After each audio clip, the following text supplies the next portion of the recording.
আজকে আমি শেয়ার করব মিষ্টি কুমড়ো আর ডিম দিয়ে এক দুর্দান্ত স্বাদের রেসিপি। এই রেসিপি একবার যে খাবে সে বারবার রান্না করতে চাইবে।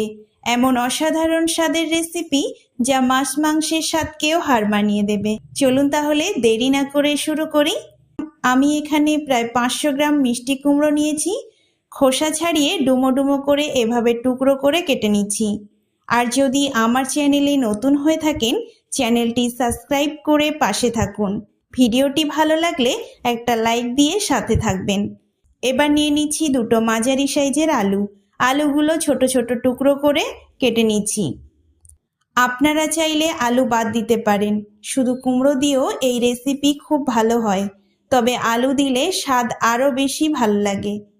এবার আমি এখানে নিয়েছি দুটো পেঁয়াজ, একদম মিহি কুচি করে নিয়েছি।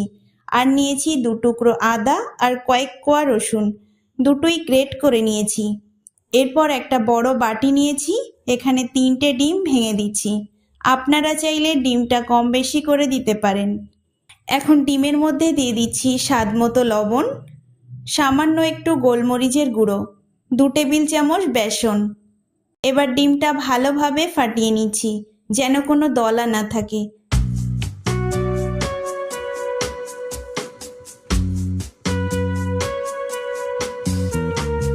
দেখুন ডিমটা একদম ভালোভাবে ফাটানো হয়ে গেছে। এবার একটা কড়াইয়ে পরিমাণ মতো তেল দিয়ে দিচ্ছি। কড়াইয়ের চারপাশে তেলটা একটু ছড়িয়ে দিচ্ছি। তেলটা একটু গরম হলে ফ্যাটানো ডিমটা ঢেলে দিচ্ছি। মিডিয়াম আঁচে ডিমটা ভাজবো। এক পাশ শুকিয়ে এসেছে, এবার অপর পাশটা উল্টে দিচ্ছি। 2 পাশ ভালোভাবে ভেজে নেব। ডিমটা সুন্দরভাবে ভাজা হয়ে গেছে, এবার একটা প্লেটে তুলে নিচ্ছি। এবার একটা ছুরি দিয়ে ছোট ছোট টুকরো করে কেটে নিচ্ছি।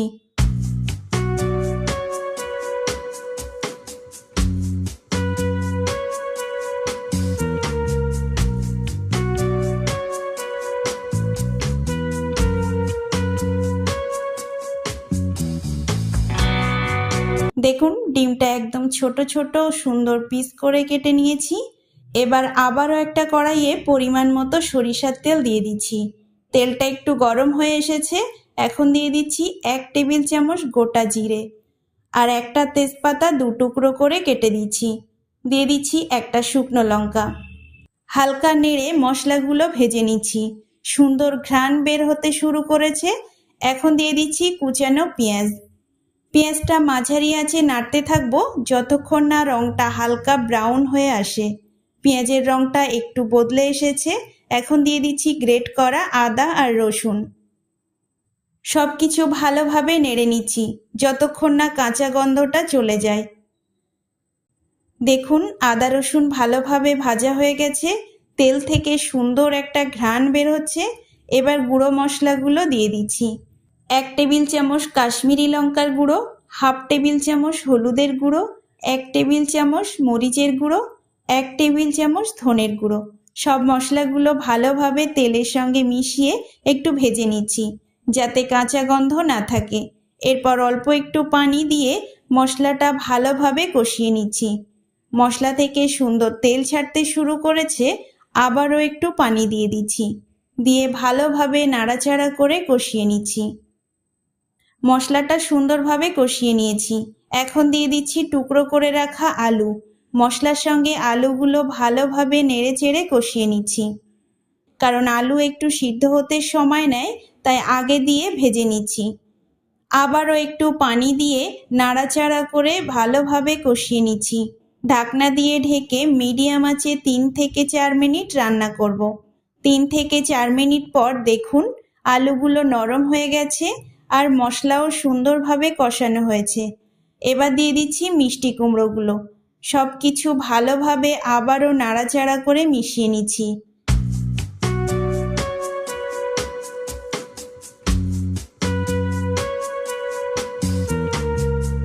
এখন দিয়ে দিচ্ছি স্বাদ মতো লবণ।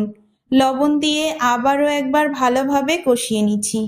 এভাবে ধীরে ধীরে কষালে মশলার স্বাদ পুরোপুরি কুমড়ো আর আলুর মধ্যে ঢুকে যাবে। সব কিছু মশলার সঙ্গে দারুণভাবে মিশে গেছে। এখন 1 কাপ ফুটান্ত পানি দিয়ে নাড়াচাড়া করে মিশিয়ে নিচ্ছি। ঢাকনা দিয়ে ঢেকে মিডিয়াম আঁচে 3 থেকে 4 মিনিট রান্না করব। 3 থেকে 4 মিনিট পর ঢাকনা খুলে দেখুন আবারও নাড়াচাড়া করে নিচ্ছি। আলু আর কুমড়ো একদম সুন্দরভাবে সিদ্ধ হয়ে গেছে। এবার কেটে রাখা ডিমগুলো দিয়ে আলতো হাতে সব কিছু ভালোভাবে মিশিয়ে নিচ্ছি। দেখুন তরকারিতে একটু ঝোল আছে, কিন্তু ডিমে যে বেসন দিয়েছি সেটা এই ঝোলটাকে একদম টেনে নেবে, ফলে তরকারির ঝোল শুকিয়ে গিয়ে একদম সুন্দর মাখা মাখা টেক্সচার হবে, যা খেতে হবে এক কথায় দুর্দান্ত। সব শেষে দিয়ে দিচ্ছি 1 টেবিল চামচ চিনি আর 1 টেবিল চামচ গরম মশলা। সব কিছু ভালোভাবে মিশিয়ে নেব। আবারও ঢাকনা দিয়ে 2 মিনিটের জন্য রান্না করব। তারপর গ্যাস বন্ধ করে ঢাকনা ঢাকা অবস্থায় আবারও 4 থেকে 5 মিনিট রেখে দেব। এতে পুরোপুরি রান্নাটা সুন্দরভাবে সেট হয়ে যাবে। 5 মিনিট পর ঢাকনা খুলে দেখুন মিষ্টি কুমড়ো আর ডিমের এই অসাধারণ পদ তৈরি। রেসিপিটি আপনাদের কাছে কেমন লাগলো অবশ্যই কমেন্টে জানাতে ভুলবেন না। আজকের মতো এখানেই শেষ করছি। দেখা হচ্ছে পরবর্তী কোনো রেসিপিতে। ভালো থাকবেন, সুস্থ থাকবেন। ধন্যবাদ।